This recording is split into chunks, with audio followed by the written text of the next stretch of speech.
So the next case that we have for convex lens is when the object is kept at C1 or 2f1, because these two are the same thing. So I have taken the object at 2f1. Again, we only have two rules to be used. First is the ray will be parallel and parallel will pass through focus. And second rule says that the ray that is passing through optical center will go straight. So here I am going to make it straight. Now you can see that the image is also formed at 2f2, and the height of this object and the height of the image that is formed here is exactly the same. Don't forget to put the arrows. And one more important thing, if you are getting this inverted, the ulta image, it means that this is a real image that you are getting. So this is a real image, inverted and real image. The next case that we have is between f1 and 2f1. This is where we have kept the object. Now let us see how to draw the diagram. We'll take a convex lens, aperture, principal axis, optical center, f1, 2f1, on the other hand side f2, 2f2. Now where I have to keep the object? Between f1 and 2f1. It means somewhere here. It can be here, anywhere, but between f1 and 2f1. So I have taken an extended object and I have kept it over here. Name it as A, B. In all the ray diagrams, please mention the name of the object and the image as well. So again, I am going to use only two rules. First says that if a ray is parallel, it will pass through focus. And second says that the ray that is passing through optical center will go straight without any bending. So again, I can make it this way like this and extend the principal axis, and somewhere here you are getting the, what do you say, the image. Okay, now here you can see AB, again it is inverted, so you are going to mention it as A dash, B dash. This is the object, this is the image, and here itself you can see that the image is bigger, larger in size as compared to that of the object. We only are using two rules.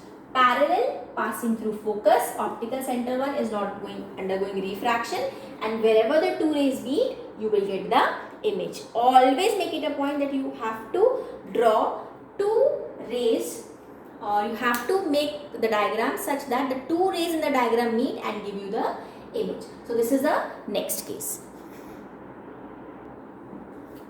So now as we are done with the case where the object was kept between, now we are going to go beyond. Again, take a convex lens, same rules to be followed, optical center, f1 to f1, f2 to f2. Now here we are going to keep the object beyond 2f1, or you also can say, you also can call it c1. So now beyond means after this, anywhere after this. Again name it as A, B. Again go back to the previous one. When the object was kept between, the image was formed beyond. Now here it is beyond, image should be formed between. Again two rules, parallel will pass through focus and the optical center one will go straight. Okay, I'll have to move it a bit here.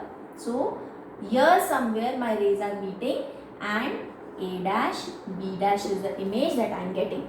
Now you have to again refer it over here because it is inverted, it is real, and you can see that it is smaller as compared to the object. This is the object, this is the image. The size of the image is bit smaller than the object. So this is a fifth case for convex lens.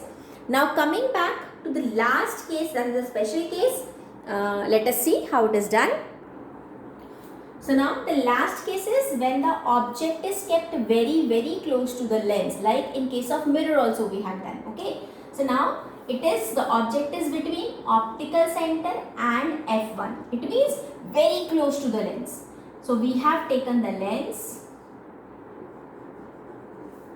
aperture, optical center, f1, f2 to f1, 2f2, where we have to keep optical center and focus के बीच में. So here somewhere I am keeping the object. So now again rules are same. Mention it as AB parallel will pass through focus, and the one that is passing through optical center will go straight. There won't be any change. Now here if you observe it carefully, these two rays are not parallel, they are diverging. And we all know that whenever the rays diverge, we have to extend it in the backward direction. So we extend it in the backward direction like this. Here I am extending like this. Here again I have to keep on extending, and somewhere here they are meeting. So I will draw the image here. Now because it is erect, A dash, B dash, and you yourself can see that object is this much, image is this much, so it is highly enlarged, and it is formed on the same side of the lens. Where you had kept the object on the same side itself, the image is formed. So now again if you revisit, remember all the cases for concave mirror, these are exactly similar to that of convex lens. So convex lens ray diagrams and concave mirror ray diagrams both are same.